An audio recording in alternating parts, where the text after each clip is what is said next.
Documents के साथ fraud करना, तो राहुल गांधी की म्यांमार से स्क्रिप्ट आई थी ना, वो पीपीटी, जब इन्होंने कहा था कि वोट चोरी हो रही है, इतना लंबा चौड़ा तामझाम लेकर जब प्रेस कॉन्फ्रेंस की, तब भी तो इन्होंने फ्रॉड ही किया था। वो डॉक्यूमेंट्स कहां से आए थे? और दूसरा फ्रॉड, उनके चहेते पवन खेड़ा, जिनकी तपस्या हमेशा अधूरी रह जाती है, वो भी तो ऐसी फ्रॉड में फंसे हुए हैं, वो भी तो गिरफ्तार होने वाले हैं अगले 12 घंटे में।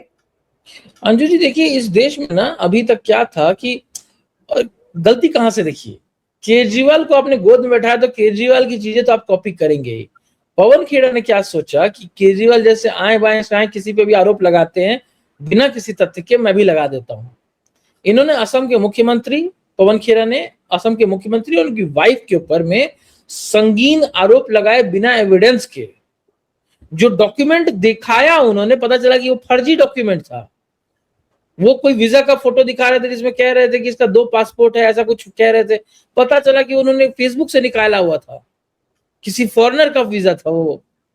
मतलब रिवर्स इमेज सर्च करके आपको इजीली पता चल जाएगा कि कोई इमेज जो वेबसाइट पे या सोशल मीडिया पे है उसका ओरिजिन कहां से हुआ, या पहली बार वो वेबसाइट पे कहां से आया। 10 मिनट में पता चल गया वो कहां से आया। इन्होंने क्या किया, पवन खेड़ा ने असम के इलेक्शन को सनसनीखेज करने के लिए आए बाएं आरोप लगाने शुरू कर दिए। और आरोप लगाने के बाद इनको ये यकीन था कि इनके जो बड़े बड़े नेतागण हैं, जो कि वकील भी हैं, वो इनका हेल्प करेंगे। हुआ क्या कि जब एफआईआर हुई, क्योंकि असम की मुख्यमंत्री की वाइफ ने कहा कि आपने जो मुझ पे आरोप लगाए हैं वो गलत हैं और मैं लीगल एक्शन लूंगी। देखिए कितनी अच्छी बात है अंजू जी कि सत्ता में बैठा हुआ व्यक्ति चाहे तो दुरुपयोग कर सकता है, चाहे तो ऐसे ही परेशान कर सकते किसी चीज के लिए, लेकिन नहीं, उन्होंने पर्टिकुलरली इस मैटर में एफआईआर करवाया और तब पुलिस निकली उनको पकड़ने के लिए। जब पुलिस निकलती है तो आप दिल्ली से फरार हो जाते हैं। फरार होकर आप गए कहां?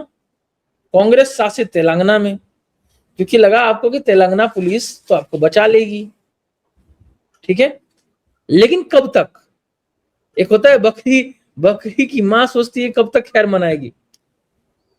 रूल है, हमारा देश फेडरलिज्म है, तानाशाही नहीं है। हमारे देश में नियम है कि एक राज्य की पुलिस जब दूसरे राज्य जाती है और अगर दूसरे राज्य की पुलिस को जाके डॉक्यूमेंट देती है और कहती है हम वारंट है ये, हम इसको अरेस्ट करना चाहते हैं, तो उनके पास कोई ऑप्शन नहीं होता है बल्कि उसको मानने के, उसको मानना ही पड़ेगा। लेकिन हुआ क्या कि उन्होंने उनको छुपा के रखा और हाईकोर्ट में एक एंटीसिपेटरी बेल लगाई। एफआईआर कहां हुआ? असम में। पुलिस कौन सी इन्वॉल्व हुई? असम की। और एंटीसिपेटरी कहां लगा दिया? तेलंगाना में। क्यों लगाया अंजू जी, ये भी सोचिए। क्योंकि पवन खेड़ा अमूमन तो दिल्ली में रहते हैं, लेकिन दिल्ली में किसकी सरकार है? भाजपा की। तो दिल्ली में ऐसा कोई इलीगल एक्ट नहीं होता, दिल्ली में इस तरीके से उनको बचाया नहीं जाता गैर कानूनी तरीके से, तो भाग गए तेलंगाना। जब तेलंगाना भागे तो तेलंगाना की पुलिस ने थोड़ा सा उनको संरक्षण दिया और वहां की हाईकोर्ट में इन्होंने पिटीशन फाइल कर दिया आनंद फानन में। अच्छा, पिटीशन फाइल किया तो उनको ट्रांजिट बेल मिल गई। ट्रांजिट बेल क्या होता है अंजू जी, समझिए आपके दर्शकों के लिए। जब भी कोई व्यक्ति पे किसी एक राज्य में एफआईआर होता है और अगर वो दूसरे राज्य में रह रहा हो और एफआईआर हो गया, उसको पता चल गया कि अरेस्ट हो सकता है वो, तो ट्रांजिट एंटीसिपेटरी बेल लेगा। मतलब उसको हफ्ते, 10 दिन, 15 दिन, कुछ समय का टाइम दिया जाए, कभी कभी 3 दिन का भी टाइम दिया जाता है, जिसमें कि उसको उतने दिन के लिए बेल है। वो जिस राज्य में एफआईआर हुआ है वहां जाए और वहां बेल ले ले, तब तक वो अरेस्ट ना हो। यह होता है ट्रांजिट एंटीसिपेटरी बेल। कि अगर मैं दिल्ली में हूं और पंजाब में मेरे ऊपर एफआईआर हो जाए तो मैं दिल्ली हाईकोर्ट को कह सकता हूं कि मैं पंजाब जाना चाहता हूं, आप मुझे इंटरिम प्रोटेक्शन दे दीजिए, जिसको ट्रांजिट एंटीसिपेटरी बेल कहते हैं, और आप दीजिए, फिर मैं जाके वहां से बेल ले लूंगा। तो तेलंगाना हाईकोर्ट ने बहुत अच्छे से प्रश्न पूछे और उनको लगा कि भाई हाँ, ये बात तो सही है, दे देना चाहिए, लीगल ही बात कर रहा है, ऐसा कोई क्रिमिनल तो नहीं है, अपराधी छवि का आदमी तो नहीं है। दे दिया उन्होंने बेल।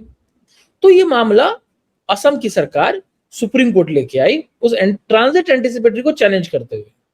अंजू जी, कानून का विद्यार्थी होने के नाते मैं आपको कहता हूं कि मैं शॉक था और सरप्राइज था। मैंने सोचा कि ट्रांजिट एंटीसिपेटरी बिल तो हफ्ते भर की होती है या है, इसको क्यों चैलेंज किया गया? और भाजपा ने, असम सरकार ने अपने सबसे काबिल और सबसे अच्छे वकील सॉलिसिटर जनरल तुषार मेहता को उतारा। तो मुझे थोड़ा सा मतलब मैं आपको एकदम नॉर्मली बता रहा हूँ कि मेरे को अजीब लगा कि एक ट्रांजिट एंटीसिपेटरी बिल को क्यों चैलेंज किया जा रहा है। लेकिन तब जब मैंने आर्गुमेंट देखे अंजू जी, मैं शॉक था। इन्होंने फ्रॉड से वो बेल लिया ट्रांजिट तेलंगाना में।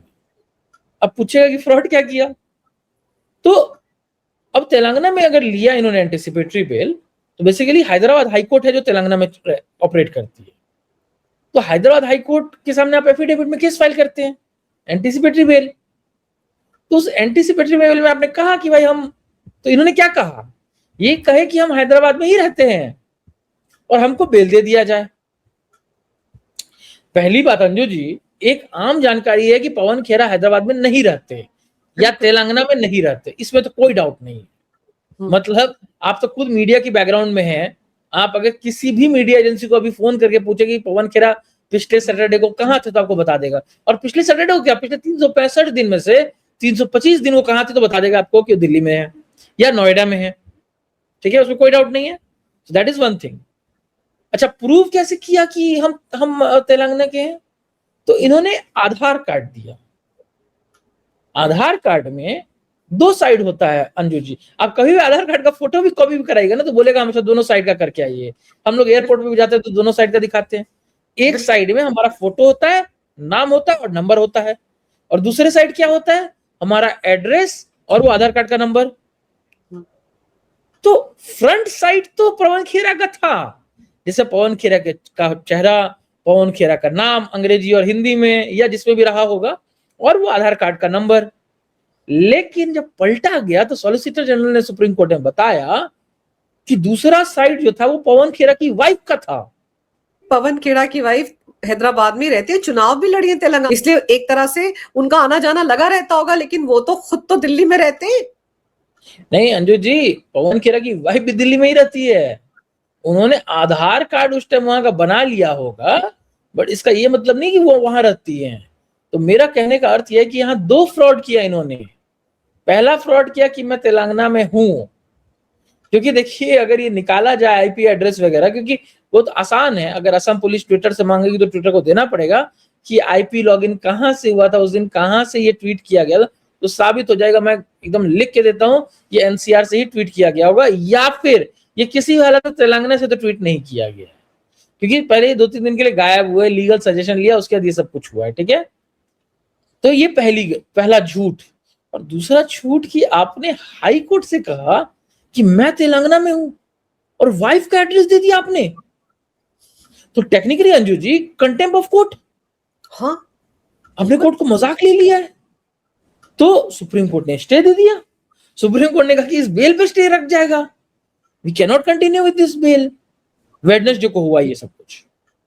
तो टेक्निकली उसके बाद क्या होना था, उसके बाद अगर कोई कानून का अगर पालक है, कानून को मानने वाला, तो क्या करेगा, वो जाएगा और बेल फाइल करेगा असम में।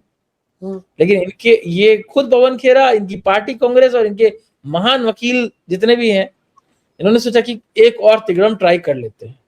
तो इन्होंने जो स्टे लगाया सुप्रीम कोर्ट ने, और समझिए सुप्रीम कोर्ट की डिवीजन बेंच ने लगाया, ठीक है, तो सुप्रीम कोर्ट ने जब स्टे लगाया तो इन्होंने एक एप्लीकेशन लगाया उस स्टे को हटाने के लिए, तो कहते हैं वेकेशन ऑफ स्टे। और आज सुप्रीम कोर्ट में आके तरह तरह की जिरह कि हमसे स्मॉल मिस्टेक हो गया, उस मिस्टेक की सजा इतनी बड़ी नहीं हो सकती, हमें क्यों भेजा जा रहा है, आज फ्राइडे है, एटलीस्ट हमको ट्यूसडे तक का प्रोटेक्शन दे दिया जाए, और इस तरीके की बहुत सारी बातें। और ये दलीलें उनकी तरफ से रख रहे थे अभिषेक मनु सिंघवी, वरिष्ठ अधिवक्ता। सिर्फ वरिष्ठ अधिवक्ता नहीं अंजू जी, एक और चीज, एक और कनेक्शन आप भूल गए, तेलंगाना से राज्यसभा सांसद भी है वो। बिल्कुल, आप ये समझिए, तेलंगाना नहीं, पहले भी वहीं से थे, पिछले बार 5 साल वहीं से थे। आपके हिमाचल वालों ने उनको हरा दिया था, वो पिछले 5 साल से वहीं थे और अभी फिर वापस वहीं से कंटिन्यू किया। तो वहां से है वो, तेलंगाना से। तो समझिए तेलंगाना सरकार या तेलंगाना की भूमिका क्या है इस केस में। ये वकील भी वहीं के, सांसद भी वहीं के, प्रोटेक्शन भी वहीं से मिल रहा है, लेकिन हाई कोर्ट को गुमराह करके मिल रहा है। तो आज जब सुप्रीम कोर्ट में गए ये वापस और कहा कि भाई एप्लीकेशन को क्या नाम है, वेकेट किया जाए उस स्टे को, तो इन्होंने 2-3 बातें कही इन्होंने कही कि भाई ये स्टे गलत है, हम कोई भगोड़े हैं, हम कोई क्रिमिनल हैं, हमको कम से कम मंगलवार तक के लिए प्रोटेक्शन दिया जाए, हम जाएंगे असम, लेकिन हमको प्रोटेक्शन देने में क्या जा रहा है आपको, जज फ्राइडे है, 2 दिन कोर्ट बंद रहेगा, हाई कोर्ट, तो हमें प्रोटेक्शन दिया जाए, इस तरीके की बातें। तो सुप्रीम कोर्ट के जज साहब ने एक ही प्रश्न पूछा इनसे।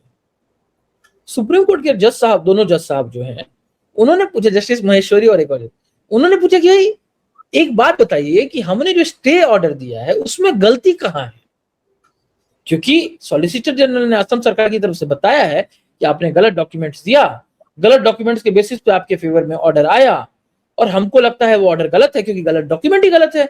जिसका बेस ही गलत हो, जिसकी नींव ही गलत हो, उसका ऊपर वाला पार्ट का क्या देखें। तो हमारे ऑर्डर में क्या गलत है, जिस पे आप शॉक हो जाएंगे अंजू जी।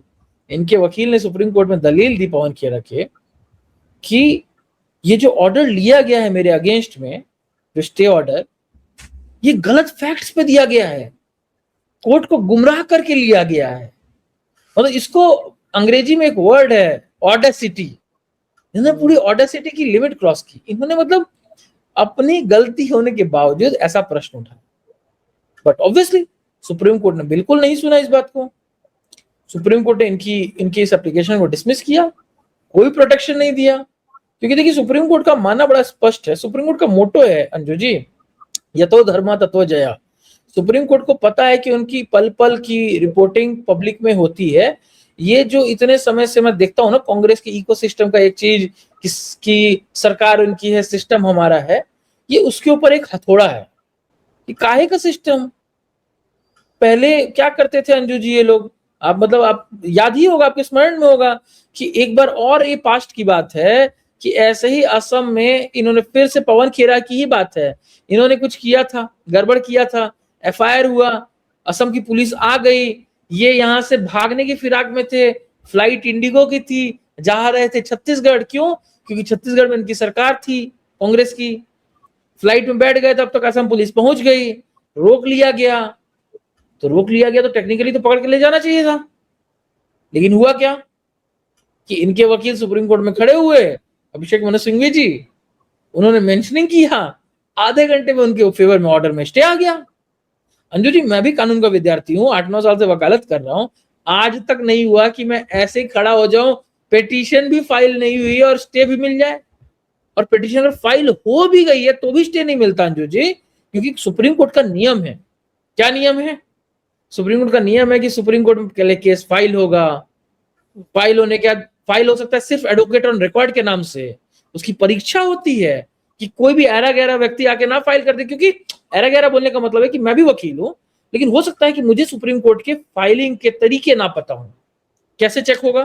तो एग्जाम होता है एडवोकेट ऑन रिकॉर्ड का, वही फाइल करेगा, उसके नाम से फाइल होगा, उसका डिफेक्ट रिमूव होगा, उसके रजिस्ट्री क्लियर करेगी, उसके बाद आप परमिशन लेंगे और तब आप मेंशन करेंगे। तो लंबा प्रोसीजर है, 2-4 दिन लग जाते हैं आराम से। इंपॉर्टेंट केसेस की बात कर रहा हूं ये। और यहां इधर पुलिस पकड़ रही है, उधर आपने लगा दिया और स्टे भी मिल गया, क्योंकि अभी के चीफ जस्टिस सूर्यकांत साहब ने साफ कहा है कि हम ओरल मेंशनिंग नहीं लेंगे। डेली के कॉज लिस्ट में आता है, यहां मेंशनिंग करने की आवश्यकता नहीं है, अपने आप केस लगेगी।